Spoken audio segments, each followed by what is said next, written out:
حکیم الادب تنویر احمد الوی دہلی یونیورسٹی میں arts faculty کے سامنے سینٹرل لائبریری ہے۔ لائبریری کے دائیں طرف ٹیٹوریل بلڈنگ ہے اور ٹیٹوریل بلڈنگ میں پہلی منزل پر ٹیگور ہال ہے۔ دوسری منزل پر بائیں طرف ایک راہداری میں چھوٹے چھوٹے کمرے بنے ہوئے ہیں۔ ان میں شعبہ اردو کے پاس بھی کچھ کمرے ہیں جن میں کچھ اساتذہ کے پاس ہیں اور کچھ اردو کے شعبہ تحقیق و اشاعت کے لیے ہیں۔ شعبہ اردو میں باقاعدہ شعبہ تحقیق و اشاعت کا شعبہ تھا جس سے کئی نامور شخصیات وابستہ تھیں۔ معروف محقق رشید حسن خان اسی میں ریسرچ اسسٹنٹ تھے اور امیر حسن نورانی، ضیاء احمد بدایونی اور ابو جعفر زیدی وغیرہ بھی اسی سے منسلک تھے۔ شعبہ اردو دہلی یونیورسٹی نے بہت سی نایاب کتابیں شائع کیں۔ سبھی نظام خطبات شعبے نے خود شائع کیے ہیں۔ رشید حسن خان صاحب نے شعبے میں رہ کر بہت اہم تحقیقی کام انجام دیے۔ فسانہ عجائب کی تدوین کا کام بھی اسی عمارت کے چھوٹے سے کمرے میں ہوا تھا۔ جس زمانے میں رشید صاحب فسانہ عجائب پر کام کر رہے تھے، راقم بھی ایک ادنا طالب علم کی حیثیت سے وہاں موجود ہوتا تھا۔ تنویر صاحب، امیر حسن نورانی صاحب بھی ساتھ بیٹھتے تھے۔ رشید صاحب فسانہ عجائب کے بنیادی متن کی بلند خوانی کرتے۔ ہم لوگوں کے ہاتھ میں جو فسانہ عجائب کے نسخے تھے، ہم لوگ اختلاف متن کی نشاندہی کرتے جاتے۔ میری حیثیت اس وقت شعبے میں ریسرچ ایسوسیٹ کی تھی۔ رشید حسن خان اپنے نام رشید احمد صدیقی کی طرح طنز و مزاح کا بڑا اچھا ذوق رکھتے تھے۔ بیچ بیچ میں جب وقفہ ملتا تو کوئی نہ کوئی لطیفہ سناتے۔ الوی صاحب کی کتاب اصول تحقیق اور ترتیب متن شعبہ اردو سے شائع ہو چکی تھی، لیکن وہ اس قدر مشکل اور پیچیدہ تھی کہ طلباء تو کیا اساتذہ بھی بڑی دقت سے سمجھ پاتے تھے۔ ایک دن رشید صاحب کہنے لگے، بھائی الوی صاحب، لوگوں کی خواہش ہے کہ آپ ایک شرح تیار کریں۔ الوی صاحب نے کہا، بہتر ہے، بتائیے کس کتاب کی کرنی ہے؟ رشید صاحب بولے، اصول تحقیق اور ترتیب متن کی۔ الوی صاحب نے رشید صاحب کی سنجیدگی دیکھ کر اسی معصومیت سے پوچھا، کیا مطلب؟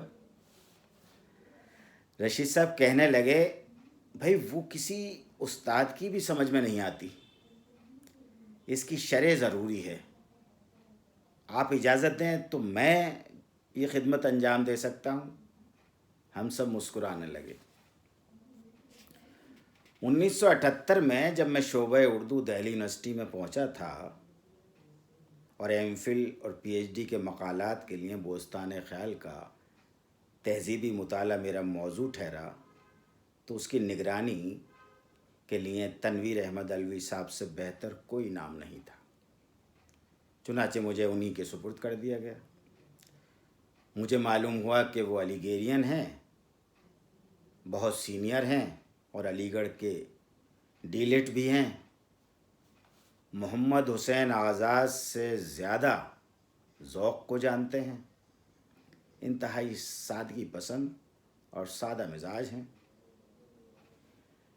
کیرانہ مظفر نگر سے علی گڑھ پہنچے، علی گڑھ سے دہلی آ گئے۔ پہلے دہلی کالج میں رہے، پھر جامعہ ملیہ میں شعبہ اردو کی صدارت کی اور پھر دہلی یونیورسٹی کے شعبہ اردو آئے۔ پھر کوئی ہجرت نہیں کی، سبکدوش ہو کر گھر واپسی ہوئی۔ مستقل مزاجی کا یہ عالم تھا کہ جیسے کیرانہ سے آئے تھے، تھوڑی بہت ہی تبدیلی ہوئی ورنہ ویسے ہی رہے۔ علی گڑھ بھی ان کا کچھ نہ بگاڑ سکا۔ کہتے ہیں کہ جب علی گڑھ میں ریسرچ کرنے آئے تھے تو وہاں پہلے سے 2 ایسے ریسرچ اسکالر موجود تھے جو کسی کو خاطر میں نہ لاتے تھے۔ ایک مصائب علی خان قمر رئیس، جو خوبصورتی اور اداؤں میں دلیپ کمار سے کم نہ تھے اور پری زادان علی گڑھ میں بہت مقبول تھے۔ دوسرے قاضی عبدالستار، جو زمیندار گھرانے سے آئے تھے اور ناک پر مکھی تو کیا مچھر بھی بیٹھنے نہیں دیتے تھے۔ ایک ایک لفظ اس طرح بولتے تھے جیسے لفظوں پر احسان کر رہے ہوں۔ خوش لباسی کا یہ عالم تھا کہ خوردبین سے بھی کپڑوں میں کوئی ذرا سی شکن تلاش نہیں کر سکتا تھا۔ علوی صاحب بیچارے سیدھے سادے، کتابوں سے محبت، لباس سے غفلت، مذکورہ دونوں سینئرز کا شکار رہتے تھے۔ وہ تو اللہ بھلا کرے محمود الہی صاحب کا، جو علوی صاحب کی خوش قسمتی سے اسی زمانے میں ریسرچ اسکالر تھے اور مزاجاً علوی صاحب سے زیادہ مختلف نہیں تھے۔ علوی صاحب نے انہی کا دامن پکڑا۔ محمود الہی نے مذکورہ دونوں معروف ریسرچ اسکالر سے کہا کہ اس کے سیدھے پن پر مت جائیے، لڑکا ذہین اور قابل ہے۔ علی گڑھ میں ہیرو قسم کے طلبہ اس طرح کے لڑکوں سے مجبوراً اس لیے تعلق بنائے رہتے ہیں کہ پتہ نہیں کب لکھنے پڑھنے اور سمجھنے میں اس کی ضرورت پڑ جائے۔ علوی صاحب کو خود اس بات کا احساس تھا کہ علی گڑھ پہنچنے کے باوجود دیہاتیت ان پر غالب تھی اور قمر صاحب اس وقت جوان رانا تھے۔ قمر رئیس صاحب اور قاضی عبدالستار صاحب کو دیکھ کر وہ رشک کرتے تھے، دونوں شعبے میں کھلکھلاتے پھرتے تھے۔ علوی صاحب چاہتے تھے کہ کسی طرح ان دونوں سے دوستی ہو جائے، لیکن یہ دونوں جوان رانا ان کی دیہاتیت کے سبب ان سے دور بھاگتے تھے۔ آخر نسیم قریشی صاحب اور محمود الہی صاحب کی کوششوں سے قمر صاحب نے علوی صاحب کو اپنے گروہ میں شامل کر لیا۔ بقول احمد جمال پاشا، قمر صاحب کی حیثیت اس وقت گروہ کے سرغنہ کی سی تھی۔ سارے مسائل پر بدر باغ میں قمر صاحب کے کمرے پر ہی گفتگو ہوتی تھی۔ ایک دوسرے کی شکایت بھی انہی کی سے کی جاتی تھی۔ قمر صاحب اور علوی صاحب کی پھر اتنی دوستی ہوئی کہ وہ زندگی کے آخری لمحات تک باقی رہی۔ دہلی یونیورسٹی میں علوی صاحب کے تقرر میں قمر صاحب نے اہم کردار ادا کیا۔ دہلی آ کر بھی علوی صاحب کی فقیرانہ طرز زندگی پر زیادہ اثر نہیں پڑا۔ ڈھیلی ڈھالی پینٹ جسے تھوڑی تھوڑی دیر بعد پوری طرح نیچے جانے سے روکنے کے لیے اوپر کھسکانا پڑتا تھا۔ عموماً بادامی رنگ کی شرٹ، کبھی کبھی اوپر کا بٹن لگائے بغیر ٹائی بھی باندھ لیا کرتے تھے۔ ٹائی کی گانٹھ شاید اسی وقت کی بندھی ہوئی تھی جب پہلی بار دلی آئے تھے۔ کبھی یوں بھی ہوا کہ شرٹ کے کالر کے پیچھے کوئی شوخ رنگ کا رومال لگا لیا۔ راوی کہتا ہے کہ ایک بار یوں ہوا کہ علوی صاحب شعبے میں ململ کا لکھنوی کرتا، بڑی موری کا واجد علی شاہ جیسا پاجامہ اور سرخ رنگ کا رومال گلے میں ڈال کر لکھنؤ کی بانکوں کی طرح شعبے میں آ گئے، جسے دیکھ کر بے اختیار ایک گانے کے بول یاد آ گئے کہ ہائے ہائے ململ کا کرتا، ململ کے کرتے پہ چھیٹ لال لال۔ شعبے میں اس وقت خواجہ احمد فاروقی صاحب موجود تھے۔ فاروقی صاحب انتہائی خوش لباس اور نستعلیق آدمی تھے۔ پہلے تو دیکھ کر مسکرائے، پھر بڑے احترام کے ساتھ اپنے پاس بلایا، بٹھایا، تھوڑی دیر تک کرتے پاجامے کی خوبیاں گناتے رہے، تعریف کی، پھر آخری جملہ بولے، علوی صاحب اسے آپ گھر میں ہی پہنتے تو زیادہ اچھا لگتا۔ یہ فاروقی صاحب کے بات کرنے کا سلیقہ تھا۔ علوی صاحب بہت بھولے بھالے، نیک طبیعت، بے ضرر انسان تھے۔ مایانہ قد، گندمی رنگت، کتابی چہرہ، دراز زلفیں بار بار انہیں درست کرتے تھے۔ چشمے کے پیچھے ذہین آنکھیں، کشادہ پیشانی، ذہانت کی نشانی، چال قلندرانہ، مزاج فقیرانہ، عاجزی اور انکساری کا یہ عالم کہ گیٹ پر کھڑے چوکیدار سے بھی اس قدر تپاک اور احترام و محبت سے ملتے کہ وہ شرمندہ ہو جاتا۔ یہاں ایک اور واقعہ یاد آ گیا جس کے راوی پروفیسر ظہیر احمد صدیقی مرحوم تھے۔ یہ اس وقت کی بات ہے جب ظہیر صاحب اور علوی صاحب دونوں دلی کالج میں تھے۔ علوی صاحب نے اردو کے ایک اہم قصیدہ نگار ذوق کی شاعری پر کام کیا تھا۔ شاید اس لیے قصیدہ گوئی ان کی عادت میں شامل ہو گئی تھی۔ جو سامنے نظر آتا اس کی تعریف میں ایسے ایسے الفاظ بیان کرتے کہ وہ بیچارہ اس سرشاری میں کئی مہینے تک سو نہیں پاتا۔ وہی الفاظ اس کے کانوں میں گونجتے رہتے۔ ظہیر صاحب کہتے تھے کہ ایک مرتبہ کالج سے رخصت ہوتے وقت علوی صاحب نے میری اتنی تعریف کی کہ میں آسمان پر اڑنے لگا۔ میرے لیے زمین پر چلنا دشوار ہو گیا۔ لیکن جب میں کالج کے گیٹ پر پہنچا تو وہی تعریف کے الفاظ ہو بہو علوی صاحب دربان کی شان میں بیان کر رہے تھے۔ یہ سننا اور دیکھنا تھا کہ میرا سارا نشہ اتر گیا اور میں دھڑام سے زمین پر آ گرا۔ یہ قلندرانہ عادت و اطوار رکھنے والا شخص اپنے اندر علم کے کتنے سمندر رکھتا تھا، اس کا اندازہ سمندر کی سطح کو دیکھ کر نہیں کیا جا سکتا تھا۔ جتنا اس کی گہرائی میں اترتے جائیے انکشافات ہوتے چلے جائیں گے۔ اردو میں ان کا کوئی ہم عصر ان کے برابر کھڑا نہیں ہو سکتا تھا۔ ان کا تعلق ایک تعلیم یافتہ شرفا خاندان سے تھا۔ ان کے والد حکیم صدیق احمد علوی حکیم عبد المجید سے طب کی تعلیم حاصل کر چکے تھے۔ عربی اور فارسی پر انہیں بے پناہ قدرت حاصل تھی۔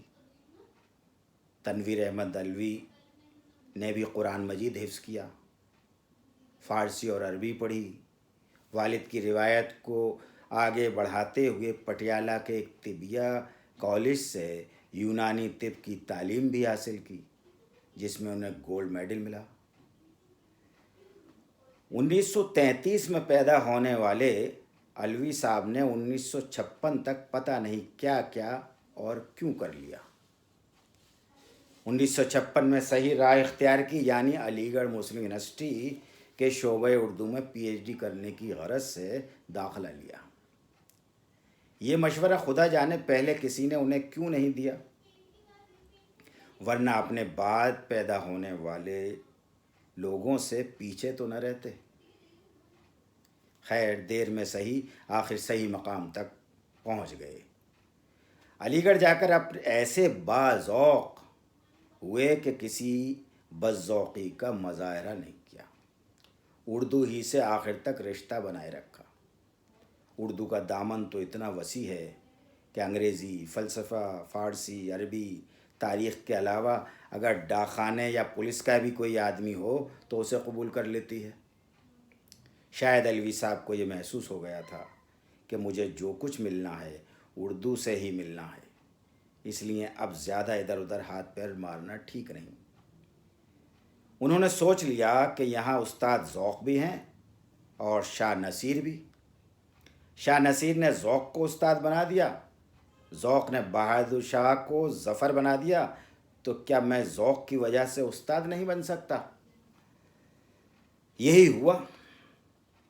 جیسے ہی استاد ذوق پر الوی صاحب نے کام مکمل کیا، بہادر شاہ ظفر اور ذوق کی دلی کے دلی کالج میں انہیں استادی مل گئی۔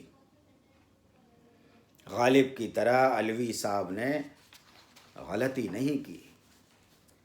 غالب تو پروفیسر ہوتے ہوتے رہ گئے۔ غالب کے ذوق سے اچھے رشتے ہوتے تو الوی صاحب کی طرح کالج میں استاد ہو جاتے، اور پھر الوی صاحب سیدھے سادے بے عیب شریف آدمی تھے۔ غالب کی طرح تیز ترار ہر عیب میں آزمائش کرنے والا اگر خدا نخواستہ معلمی کے فرائض انجام دیتا تو طلباء کا کیا ہوتا؟ کوئی جوئے میں پکڑا جاتا، کوئی شراب پی کر کوٹے کے چکر لگاتا ہوا دکھائی دیتا۔ قدرت جو کرتی ہے اچھا ہی کرتی ہے۔ ویسے ہی قوم تعلیم کے معاملے میں بہت پیچھے تھی۔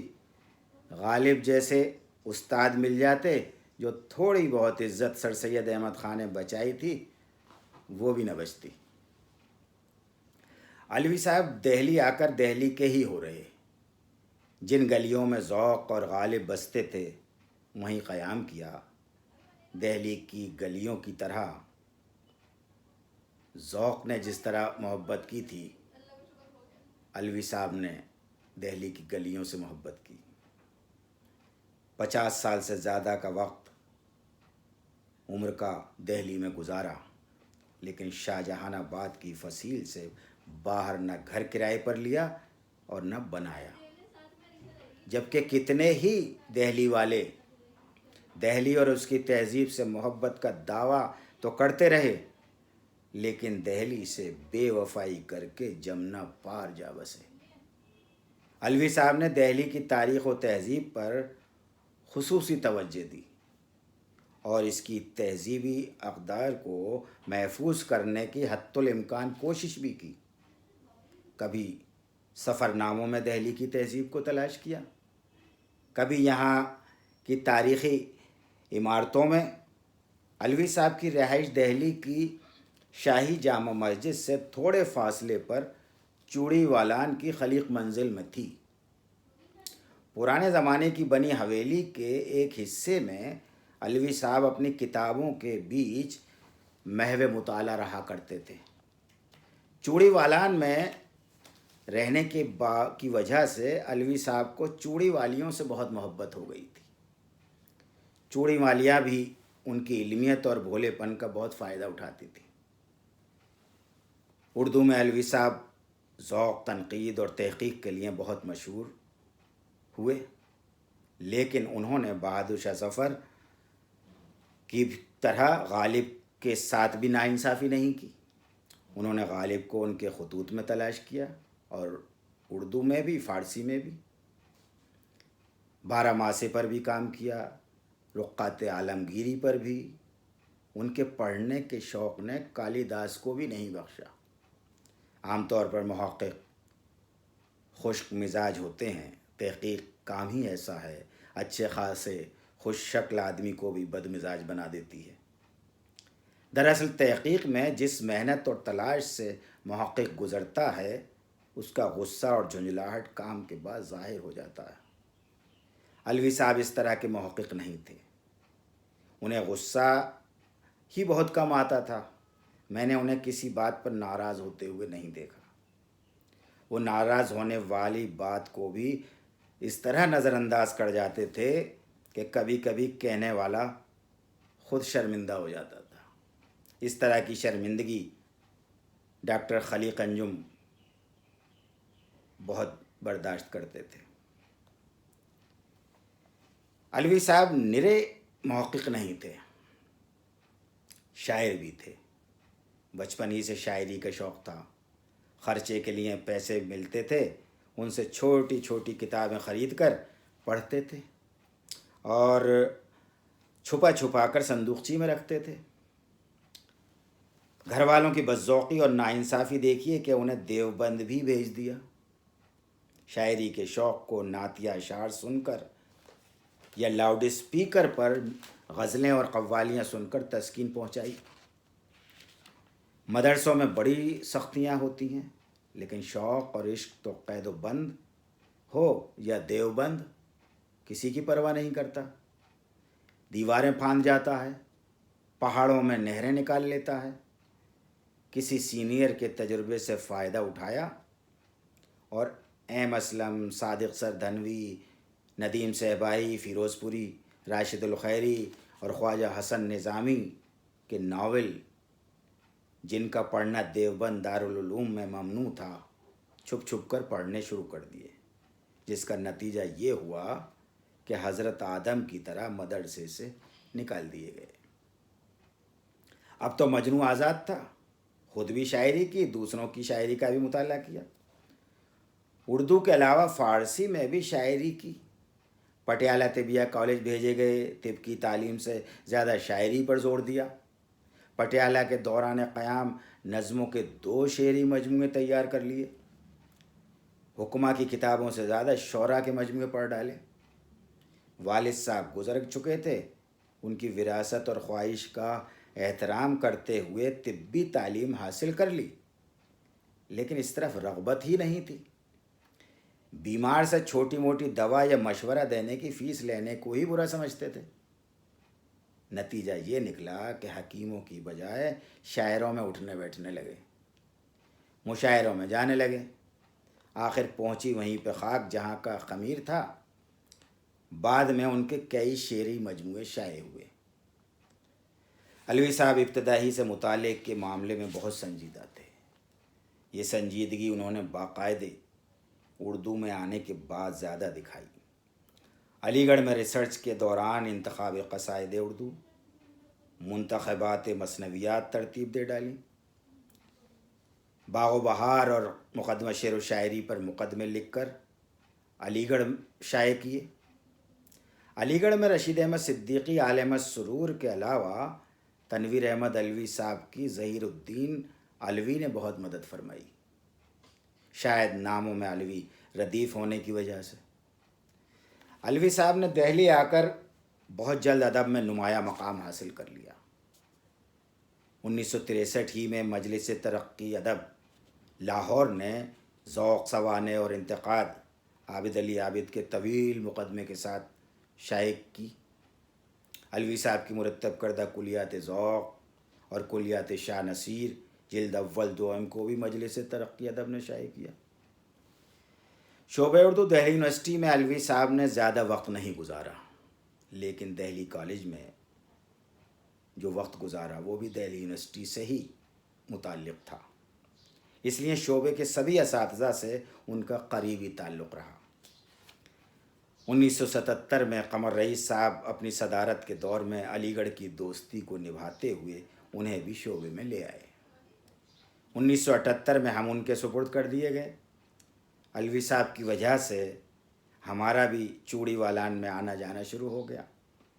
پورے محلے میں کوئی چوڑی والا تو دکھائی نہیں دیا، البتہ علوی صاحب کے گھر پر کوئی نہ کوئی چوڑی والی ضرور مل جاتی تھی۔ علوی صاحب کو یوں تو سبھی اساتذہ اور طلباء ان کی خوش مزاجی کی وجہ سے پسند کرتے تھے، لیکن طالبات میں ان کی مقبولیت زیادہ تھی۔ دراصل شعبہ اردو میں زیادہ تر لڑکیاں پرانی دلی کی ہیں، اور پرانی دلی میں اس وقت ان سے زیادہ پڑھا لکھا استاد کوئی نہیں تھا۔ علوی صاحب کی ذاتی لائبریری بہت بڑی تھی، اہم کتابوں کا بڑا ذخیرہ ان کے پاس موجود تھا۔ لڑکیوں کو لائبریری جانے کے بجائے گھر بیٹھے استاد بھی مل جاتے تھے اور کتابیں بھی۔ جب بھی میں پہنچتا اور کوئی طالبہ ہوتی تو علوی صاحب کہتے، لڑکی اپنی خالہ سے کہو ان کے لیے چائے بنا دیں۔ علوی صاحب عام طور پر نوجوانوں کو اسی طرح مخاطب کرتے تھے۔ ارے لڑکے ادھر آؤ، ارے لڑکی وہ کتاب اٹھاؤ۔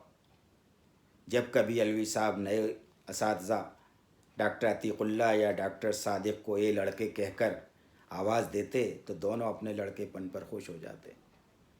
الوی صاحب نے قصبات کا وہ ماحول دیکھا تھا جہاں بچے بچیاں گھروں کی خواتین سے قرآن مجید اور اردو پڑھنے آیا کرتے تھے۔ الوی صاحب کیرانہ ضلع مظفر نگر سے دہلی آ کر بھی باہر نہیں نکلے تھے۔ ان کے گھر کا ماحول ویسا ہی تھا۔ دہلی کے گھر میں وسیع صحن تھا، برآمدہ تھا، جو دہلی والوں کو بہت کم میسر ہوتا ہے۔ الوی صاحب کے برآمدے اور صحن میں بڑی بڑی چارپائیاں پڑی رہتی تھیں۔ الوی صاحب ایک چارپائی پر نیم دراز رہتے تھے۔ پاس پڑے ہوئے مونڈھوں یا کرسیوں پر ہم لوگ بیٹھ کر ان کی باتیں سنتے تھے۔ کتنے ریسرچ اسکالر اسی طرح بیٹھ کر ان کی نگرانی میں پی ایچ ڈی کر کے چلے گئے۔ ہر طالب علم کی مدد کرتے تھے، خواہ وہ ان کی نگرانی میں ہو یا نہ ہو۔ انہیں علم تقسیم کرنے کا شوق تھا۔ یہ وہی کرتا ہے جس کے پاس یہ دولت ہوتی ہے۔ الوی صاحب کا ذہن علم کی دولت سے بھرا ہوا تھا اور دل حاتم طائی کی طرح سخی تھا۔ ان کے پاس سے کوئی خالی ہاتھ نہیں جاتا تھا۔ شعبے میں سبھی اساتذہ ان کا اور ان کی علمیت کا احترام کرتے تھے۔ ہر مشکل ادبی مسئلے میں الوی صاحب کام آتے تھے۔ قمر رئیس صاحب کے علاوہ ڈاکٹر شریف احمد، ڈاکٹر مغیث الدین فریدی اور پروفیسر ظہیر احمد صدیقی سے خوب بے تکلفی تھی۔ ڈاکٹر فضل الحق اور ڈاکٹر امیر عارفی بھی کبھی کبھی ان سے مہذب چھیڑ چھاڑ کیا کرتے تھے۔ کیا مجال ہے جو ان کے ماتھے پر شکن آ جائے۔ جملے بازی میں ڈاکٹر شریف احمد بھی کم نہیں تھے۔ سگریٹ ٹھونک ٹھونک کر دبیز مسکراہٹ کے ساتھ جملے پھینکتے تھے۔ لیکن دونوں میں بہت دوستی تھی۔ دونوں عموماً شعبے سے ساتھ واپس جاتے تھے۔ شریف صاحب کی رہائش بلی ماران کے کوچہ رحمان میں تھی۔ اب نہ ڈاکٹر شریف احمد ہیں، نہ مغیث الدین فریدی، نہ پروفیسر قمر رئیس، نہ پروفیسر ظہیر احمد صدیقی، نہ پروفیسر شمیم نکھت، نہ فضل الحق، نہ امیر عارفی بھی چلے گئے۔ تنویر احمد صاحب بھی چلے گئے۔ کیسے کیسے نامور اساتذہ شعبہ اردو میں یونیورسٹی میں تھے، یاد کریں تو کلیجہ منہ کو آتا ہے، سینے پر سانپ لوٹ جاتا ہے۔ مرزا غالب نے 1857 میں دہلی کی تباہی کے بعد لکھا تھا، نہ وہ زمانہ رہا، نہ وہ اشخاص، نہ وہ معاملات، نہ وہ اختلاط، نہ وہ انبساط۔ کچھ عزیز، کچھ دوست، کچھ شاگرد، کچھ معشوق، وہ سب کے سب خاک میں مل گئے۔ ایک عزیز کا ماتم کتنا سخت ہوتا ہے، جو اتنے عزیزوں کا ماتم دار ہو، اس کو زیست کیوں نہ دشوار ہو۔ الوی صاحب نے بہت جد و جہد کی اور بہت محنت کے بعد ادب کی تاریخ میں وہ مقام حاصل کیا جو صدیوں میں کسی کو حاصل ہوتا ہے۔ یہ کس سے کہیے کہ تنویر خود سلیبوں کو سکون جاں کے لیے ہم سفر بناتا ہے۔ زخم جاں وقت کے کانٹوں سے بھی سل سکتا ہے، کیا ضروری ہے کہ ریشم کا کوئی تار بھی ہو۔